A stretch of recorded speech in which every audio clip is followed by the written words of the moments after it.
You guys know him as basically, one of the most plugged in big J's around, formerly with MLS and The Athletic, and now plying your trade with what? GiveMeSport, SoccerwiseHQ podcast. Everybody check that out, and CBS Sports. So Tom, great to have you. How you doing today? I'm doing good. Yeah, you gotta run through all of the different things I'm doing. Just spending too much time talking to microphones, writing, talking on the phone. So I think that we need less of me, but here we go. Yeah, we need more of you. I like it. We appreciate you coming on. Now, so normally we sort of go into, how people got into soccer and all this when they're sort of the fresh blood on the podcast. I feel like people probably know that about you. So I'm going to give you an introductory question type thing. We always do these at the beginning. I will apologize. This might get a little too personal too quick. So sorry in advance. But how and when did you take the plunge and become a mustache guy? Oh, man. So I would do it or try to, in college, the No Shave November stuff. It wasn't coming in like this in college. But and then it was starting to get more and more full. And I was like, haha, guys, isn't this funny? Haha. And then like one time I did it and I was like, oh, shit, this is like unironically doesn't look that bad. I was like, oh, my God, am I a mustache guy now? So it started ironically, as most good bits do. And then it just never left. Yeah, all right. Have your family, your wife been supportive? Thankfully, my first date with my wife, I had the mustache. She was not baited and switched. She knew what she was getting into. My mom, I've given up the fight to see more of my face. I used to try to, even when it was slowly taking over more and more real estate over the 12 months of the year, because I would kind of go on and off for a little bit, and then it'd be like, all right, if I could, take it off for, a little while, go clean shaven, make my mother happy. Now I can't. I don't there isn't a 3-week window that I know for sure I won't be on a camera or something. Yeah. And I think I would lose everything if I showed up to anything without a mustache in a professional sense. So it's tough to go back. It's tough to go back. You've already sort of, made that your thing. And I love it. I love that for you. I couldn't pull it off. It's my entire personality trait. So I'm glad I do. Which is impressive because you got a healthy head of hair there too. So there's just a lot going on the follicular side of things there.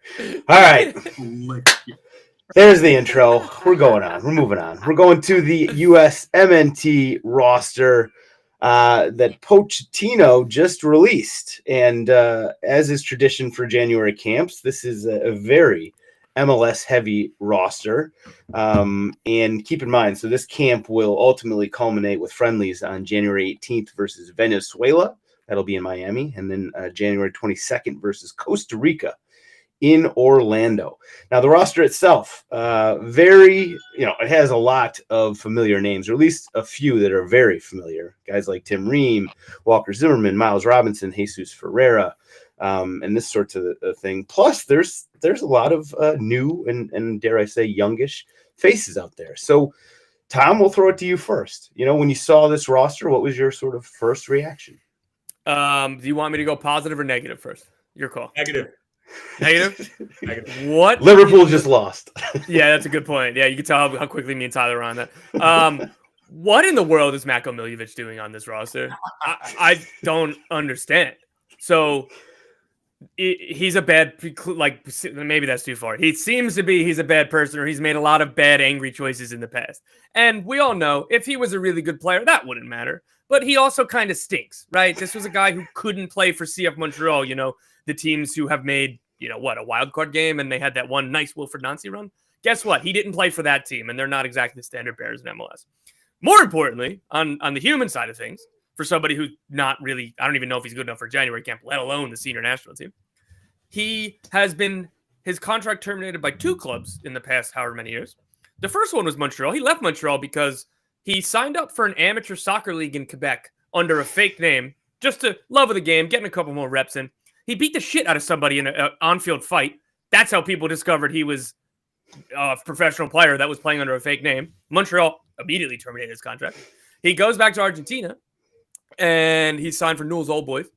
And reading reports from Argentina about why he got his contract terminated here was he got subbed out of a game in the 60th minute or something. It wasn't like one of those 30th minute embarrassing stuff. It was just a normal sub in the world of 5 substitutes. This is what happens to a midfielder.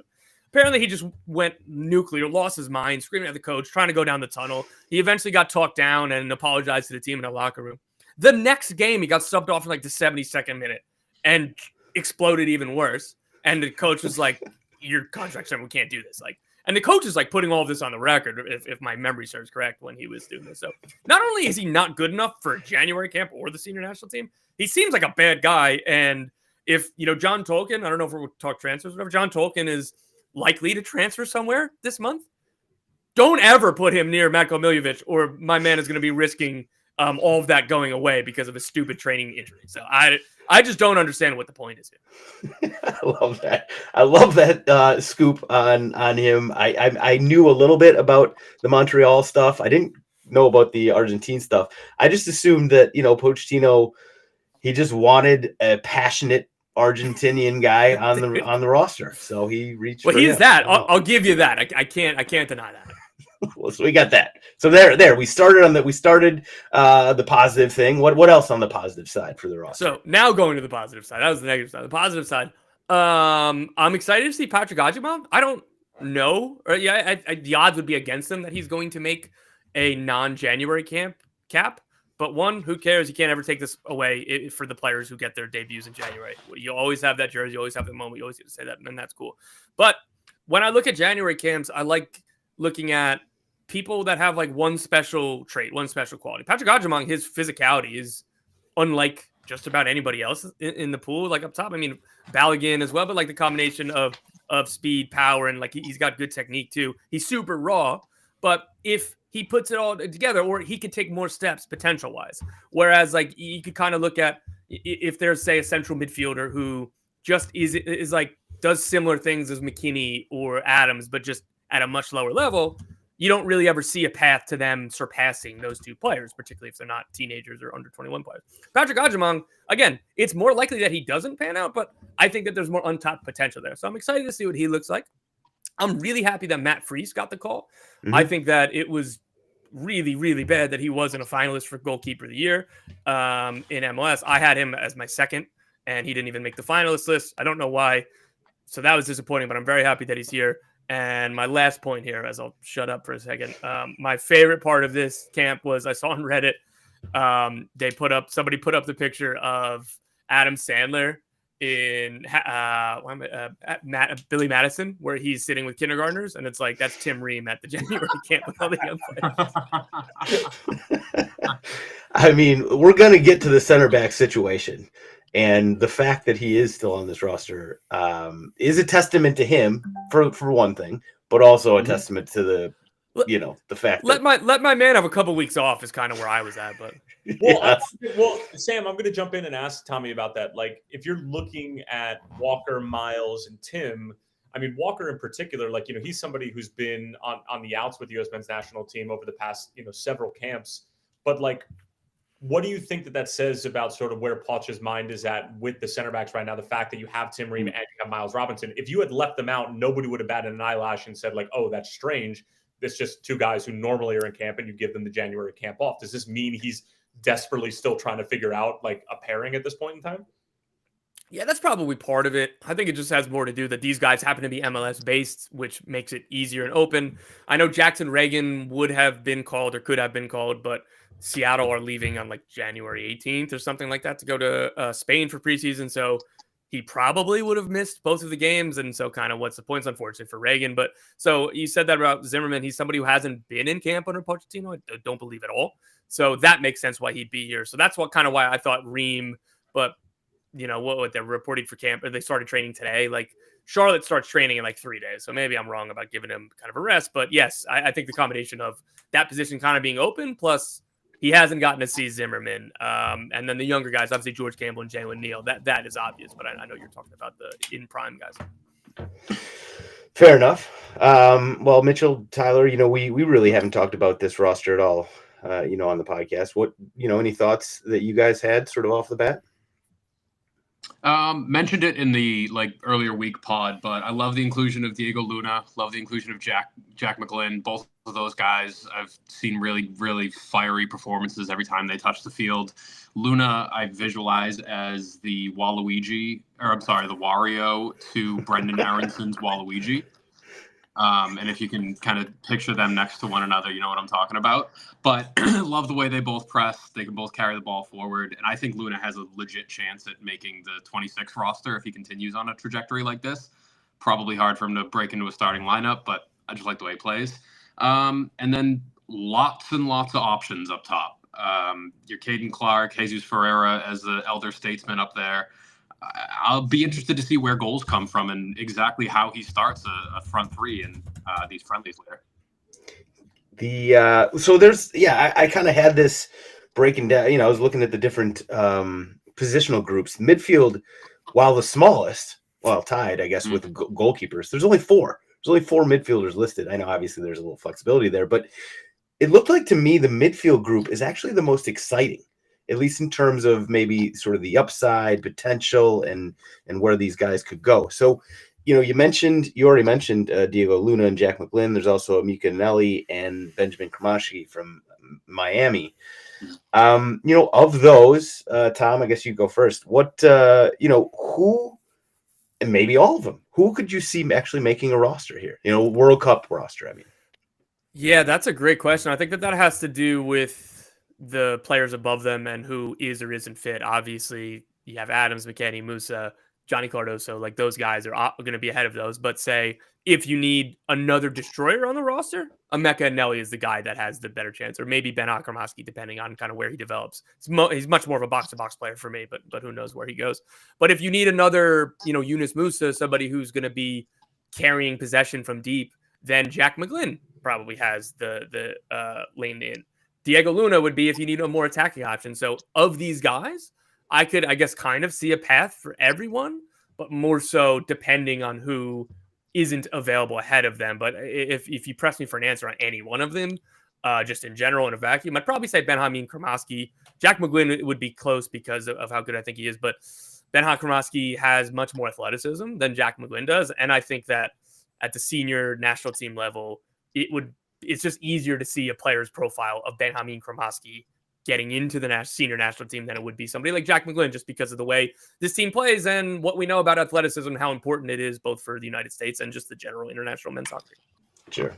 And he's got the sexiness, the sex factor with Miami as well. Maybe, I don't know, maybe not. Tyler, I bowl cut, man.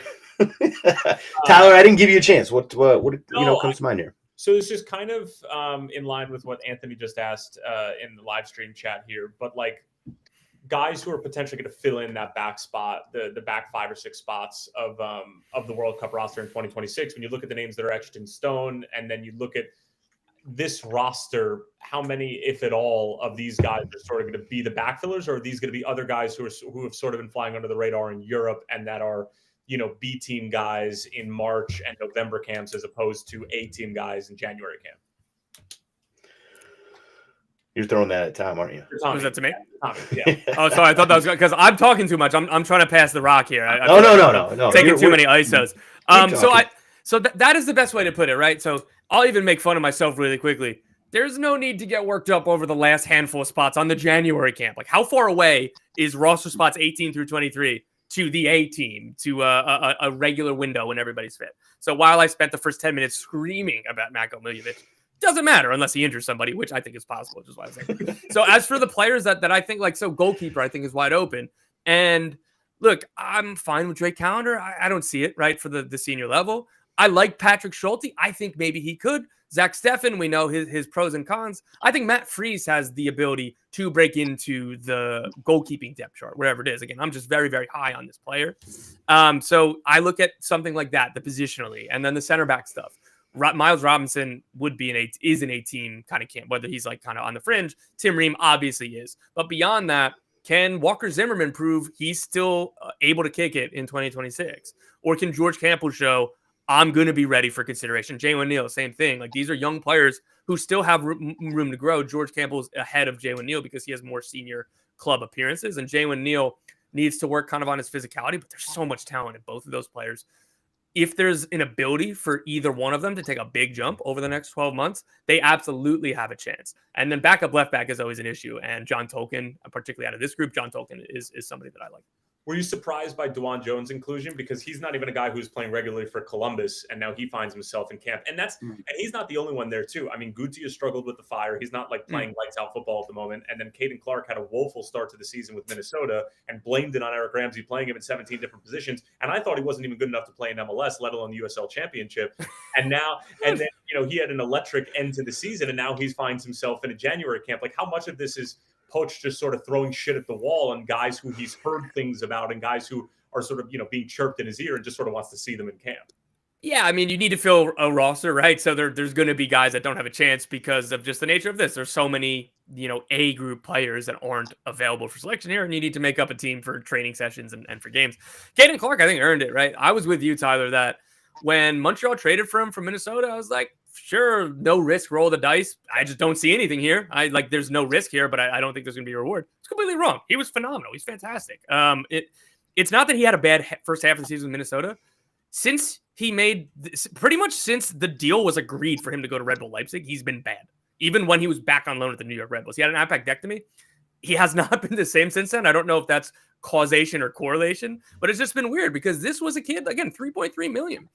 It was Tyler Adams going from Red Bulls to Leipzig. Then it was Caden Clark, and I think that's it. Like, that was the bracket of kind of talent he was supposed to be or is, right? Like, so that's a high pedigree play. That's a talent play. And like, hey, let's see. Look, he showed it with Montreal. Let's see him here. So that's kind of where I go. But again, like, the main focus of this is you find the 5 to 7, mostly probably younger players or the positional ones like we've talked about with goalkeeper and center back. But again, I'm looking at Krumhosky. I'm looking at Tolkien. Obviously, like we said, Miles Robinson, Tim Ream. Jesus Ferreira, I'm sure, is going to be in the mix. But, the center forward position has gotten stronger. Do you see that? Do you see that move for Seattle? It makes no sense to me stylistically. I don't see it. So what I would say is it was very clearly time for a change for both him and Dallas. And both the player, his camp, and Dallas, everybody agreed this, right? The idea was it was going to end up in Europe, but it's almost as if his agent did too good of a job. Any European club that wanted to sign him, he would have had to take a pretty big pay cut, right? And it's not that he was against that. It's just nothing ended up happening. Las Palmas was a club he would have taken a pay cut for, and probably a pretty big one, but they didn't make an offer in the summer. And then it was like, this winter, got to leave. So what I could see here, so Georgi Mihailovic, thought he was excellent with Chicago Fire. He hit another level with CF Montreal. When you kind of take a homegrown kid out of their first element where Jesus Ferreira, again, even though he did sign a DP deal, he was there since what? He was 12? You're always looked at as a kid. You're always looked at the homegrown, like, right, all the people around you. It's tough to kind of break out of that mold. Now you go to Seattle and it's like, hey, we spent a lot of money on you. We spent a lot of assets because ownership probably didn't give us money to spend a big transfer fee on a DP. You're a big signing. You have big expectations, big responsibility. You're not a boy anymore. You're an in-prime 24-year-old center forward that we need goals out of. And you're like, that's a different level of responsibility. And that's a different way that you could kind of change scenery and maybe that could unlock something else. So I'm not ready to rule it out, but man, he is obviously so far away from, top 3 on the depth chart. But again, careers are long, things change, and who knows? All right. No good sequitur to this, but like, I'm going to go through, I got some questions for you for each of the positional groups, and Mitch, Tyler, obviously you guys welcome to chime in. For the goalkeepers, you've mentioned Matt Freese, and I was excited to see him here. He's a part of Sam Fam. He's been here a long time. Drake Callender is as well, by the way. Zach Steffen is an interesting name right now. Where is he? Where do you see him in the pecking order at this point? It's so fluid beyond Matt Turner. Like, again, Matt Turner isn't in the best form, right? Because he's not playing very much for club. And there was a time with the national team, he wasn't also playing well. And it's like he went to Arsenal and they tried to make him become a sweeper keeper, play with your feet, deep lying playmaker. And guess what? He forgot how to stop shots. I know it's crazy, man. What I really care about with goalkeepers is their ability to save the ball. I don't really care if they can praise me. I know this is an insane take, a weird thing that I do when I scout goalkeepers, but that's what I prefer. So that's why I like Matt Freese over Zach Steffen. And like Zach Steffen I get why he's still in the mix because there aren't that many alternatives. It's just the reality of it. It's almost, we were just talking about Jesus Ferreira. Yes, he regressed over the last year. Like he didn't perform at the same level, but he's not that much different of a player than he was in 22. But there have been other players to step up and make strides forward that have passed him by. Zach Steffen could, or maybe you would say should have been passed by on the goalkeeping depth chart, except everybody took a step back, including Turner, including Ethan Horvath. And now it's wide open. So Stefan should still be getting looks. But for me, like, Fries and Schulte is who I care more about, because I think that we know what Stefan is and what he isn't right now. I think that he is a very good MLS goalkeeper. The underlying numbers hated him last year. And I think that didn't totally match with the eye test for me. Again, I'm not saying that he was great, but the underlying numbers had him as like the third worst keeper in MLS. And I just don't think that was totally accurate. Yep.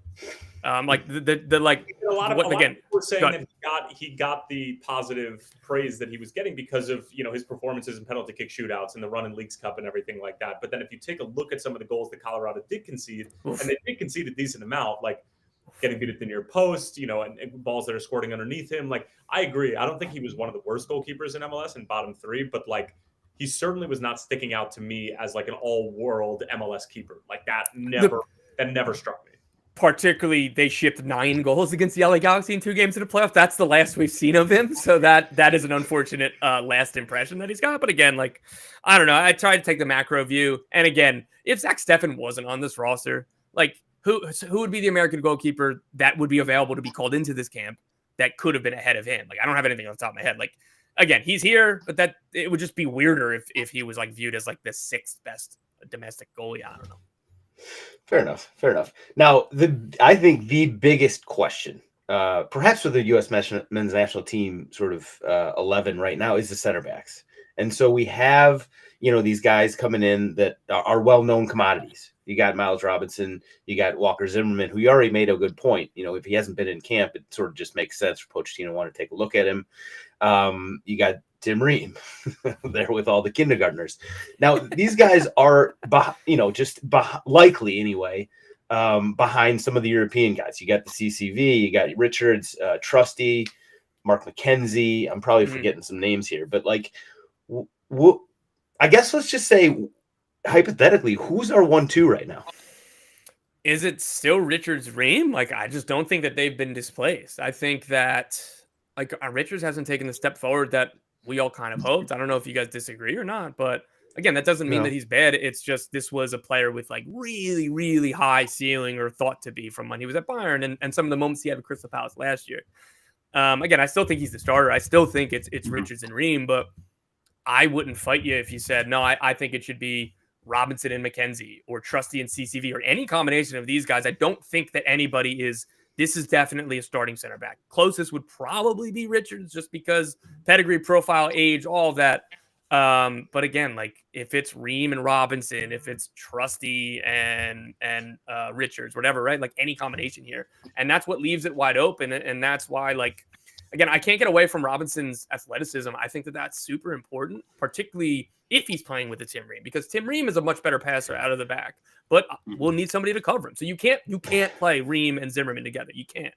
And I probably prefer not to play Robinson and Richards. So like, Richards isn't necessarily really bad on the ball, but like, I'd rather have somebody who I trust building out of the back and somebody who could cover. Yeah.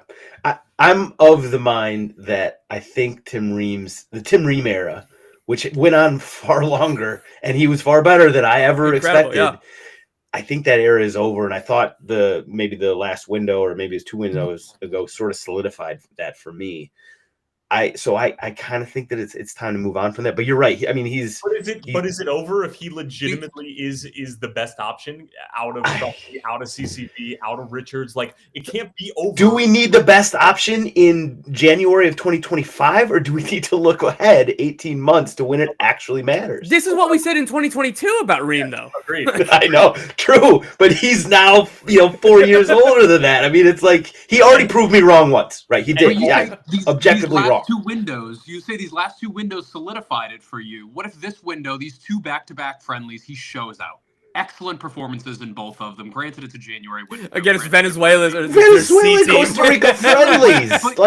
What about these and the non-European players for him has made you lose faith in him? Bro, the dude's aging like a fine wine, and I'm not going to say that he's going to be better than he is now in a year, but I don't think he's lost that spot. And I don't know if your internet's going, but this is your point. Like, if you put Ream on Celtic right now, like the majority of the minutes that Trusty and CCV are playing aren't MLS level minutes. It's just a fact, right? Like the bottom half of Scotland is not a test. Like, yeah, Trusty looks like a really good passer against the 9th place team in Scotland because nobody's pressuring him, right? Like, and again, I still think that those are very good players. That's not meant to take a shot at them, but like, so we can joke about like what Ream might look like against Venezuela's non-European based team and probably not a lot of their South American based players either. But like, how much different is that than Celtic versus Motherwell, right? Like, not that much. Yeah. Fair. It's fair. It's just like we're talking about Ream, who's now 40. Is he 40? He's got to be 40 at this point, right? 52 years old. Right. The fact of the matter is, Sam, is that when it comes to the World Cup, we need to give ourselves the best chance to win. And if all the other center backs that we talked about continue to be mediocre, Tim Ream might just be our best chance to win. And that says nothing other than the other players who happen to be in the pool. It's not as much about Tim Ream as it is about the other players. Because Tim Ream clearly has the experience. He clearly had the pedigree in the Premier League club-wise. Internationally, he's been through basically every single test you could possibly imagine and numerous different coaches. But now it's just like, okay, if Trusty, CCV, and all these other guys are being mediocre, then you just simply have to throw out your best center back, even if it's not somebody who age-wise should be playing in this game, let alone playing in that under 50 game that Tommy played in with his dad in London. There's some truth to that, but like, I don't know. So I was aging Tim a little bit. He's 37, right? So he's going to be 40, yeah, I think. You don't like it when people age you. I know. I'm pulling it. So upset that Mikey called you 55 or whatever. No, I'm just upset that people believed him. I wasn't mad at Mikey. I was mad at the people who actually believe that I have grandkids. Oh, I'll get back at them later.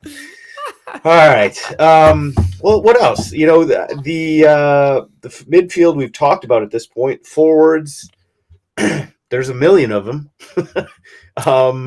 Any thoughts on the forward group at this point? You've already mentioned. Look, what if Miljevic is really good? I'm just kidding. No. So like that's kind of the thing. Like that's why like Gutierrez would probably be another one. Tyler, you've probably watched more of him than any of us here, maybe even combined, as much as I watch MLS all the time. I think that you catch every single minute of the Fire. And usually by July, I'm not watching a ton of them because it's just really sad. But Gutierrez, where do you think that he projects long term? Is he a inverted left winger? Like he has a similar similar thoughts of like Georgi Mihailovic. Is he a inverted left winger? Is he a free 8? Does he have to be a 10? Is he good enough to be a 10 if that's the spot? Like, where would you like to see him long term? Where would I like to see him as a 10? But defensively, he has a really difficult time with space in behind him. So that's always been the shout, whether it was like Rafa Wicki who was coaching him or whether it was Hedra Hendrickson or whatever it might be, or even Frankie. Like most of the game, those coaches were yelling at Guti to get in position when he was playing in the 10. And even when he was on the wing, he had a difficult time with that too. I think he's most dangerous and effective in the 10.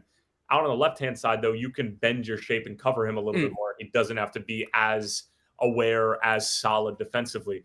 The problem is that Guti has continued to show year in and year out that his finished product is something that's left to be desired. And apparently this has been on the word on him since he's 14 years old, is that he finds himself in great positions. He's good at breaking lines. He's got great vision and a good range of passing. And he's just got this sort of sixth sense to play in between the lines. But once he gets in front of goal, he kind of shards himself. So like, that's what we've been dealing with for the past several years with Guti. And if this has been his MO since he's 14 and he hasn't figured it out by the time that he's 21 or 22 years old, yeah, that might just be part of the package. And if that's the case, this whole dream of him being a great European player might be a little far-fetched right now. Can you see him doing enough defensively to be a free 8?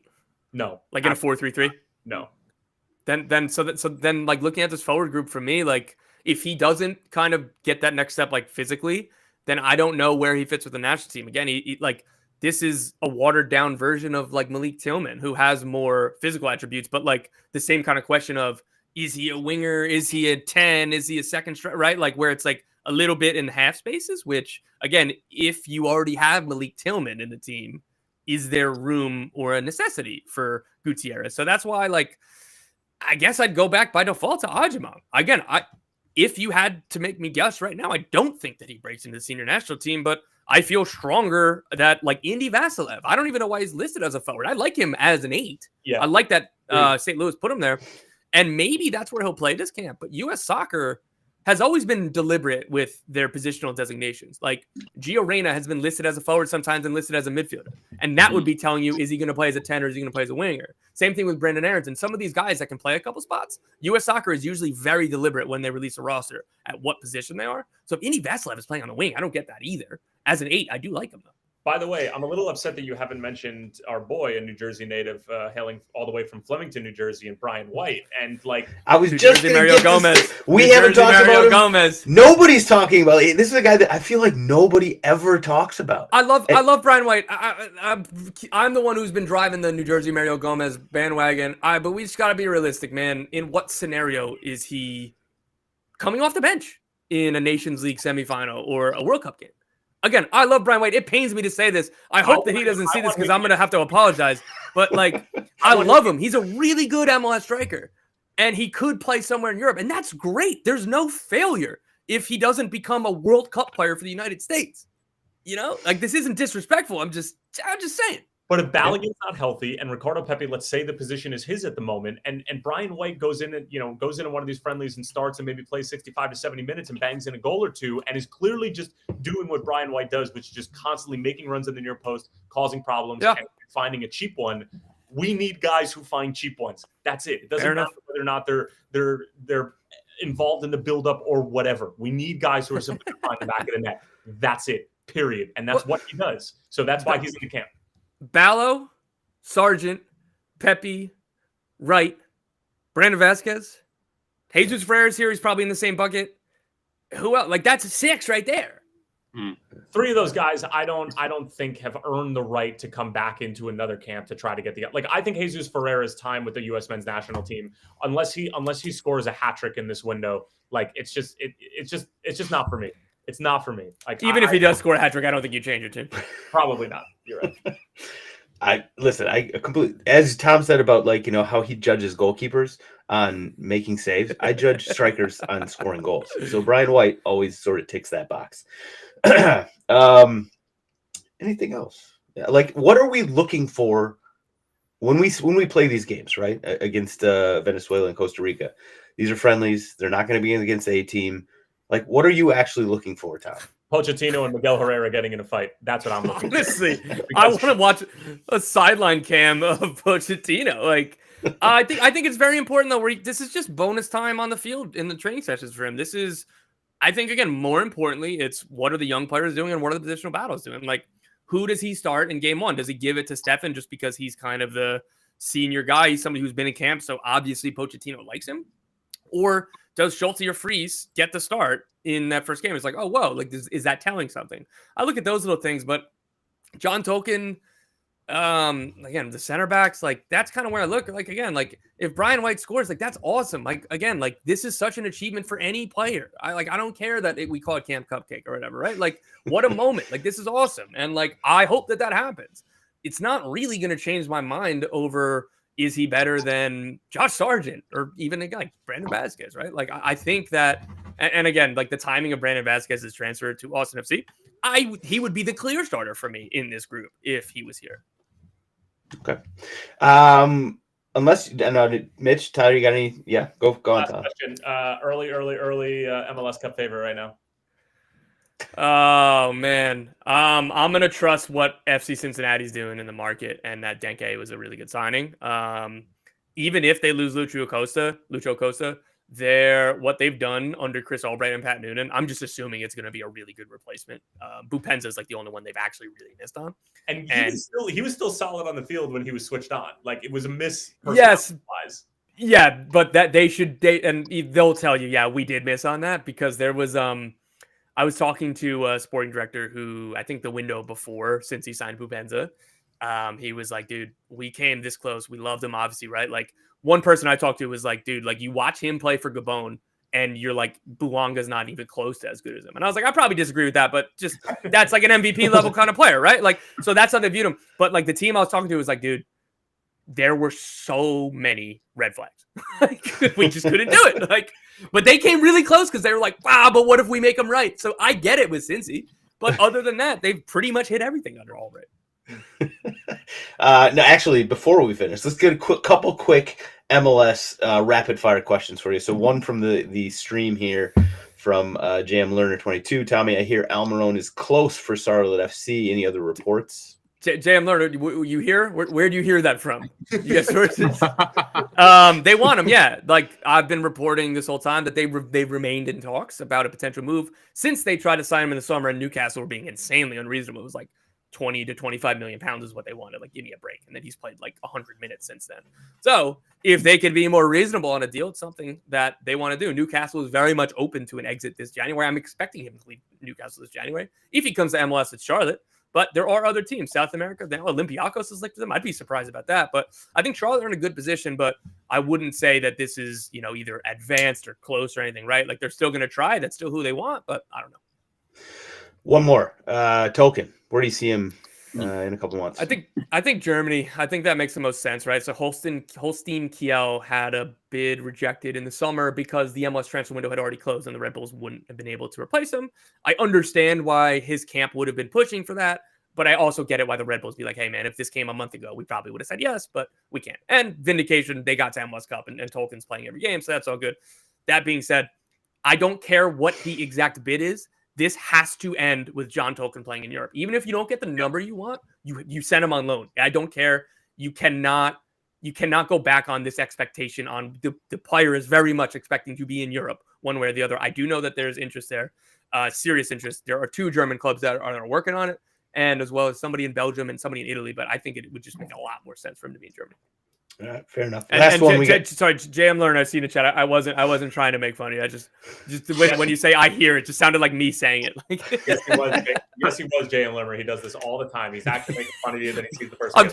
No. I'm just mean to you, Tyler. Don't think that I act like this to other people too. Late addition here to the stream. Any rumblings on Revs DP? So I don't know for sure if Ignatius Ganago, who they're signing from FC Nantes, he's on loan initially. I don't know if he's initially going to be a DP, if they're going to list him as that or not, but he has a purchase option that I think is 3.5 million. And if things go well and they pick it up, he's going to be a DP. So my assumption is they're going to leave that spot open like they did with Thomas Chonkalai. But again, that's just conjecture. I don't know that for sure. Yeah. And Tom, last one quickly for the listeners. You want to just plug SoccerWise real quick in the podcast you and Goss are doing? Yes, please listen to SoccerWise. Join our Discord. Go to Patreon. You get access to our Discord, which is going off all the time. I'm talking it probably more than I should be. I should be doing more writing than I am writing in Discord. But it's a lot of fun. It's a really fun community. And you get our MLS depth charts, too. I update them when I'm hearing things as well. So even if it's nothing that's official, I'm changing the depth charts to how I see it from people I'm talking to. It's very useful. But again, the community is what we love. And even if you don't subscribe to the Patreon, which again, I'd recommend, but you can still get us SoccerWise wherever you get your podcast. Perfect. I would like to add my own little personal plug for Tommy and Goss. It is one of the few MLS podcasts that I'll actually listen to because I trust the information that's coming out of both of their mouths. So when I'm on the road and I'm driving to the airport every single MLS weekend, I usually make it a point to listen to SoccerWise. So it's awesome stuff. Good job. It's very kind. A good compliment to the stuff that we cover too, which isn't necessarily as in depth on MLS, obviously. Tom, thank you. Great to connect. Your hair on the head and on your face, A+. Can't say enough about you. Mitch, Tyler, you guys are the best. Everybody in the chat, we love you dearly, and we'll be back again soon. Take care, everybody.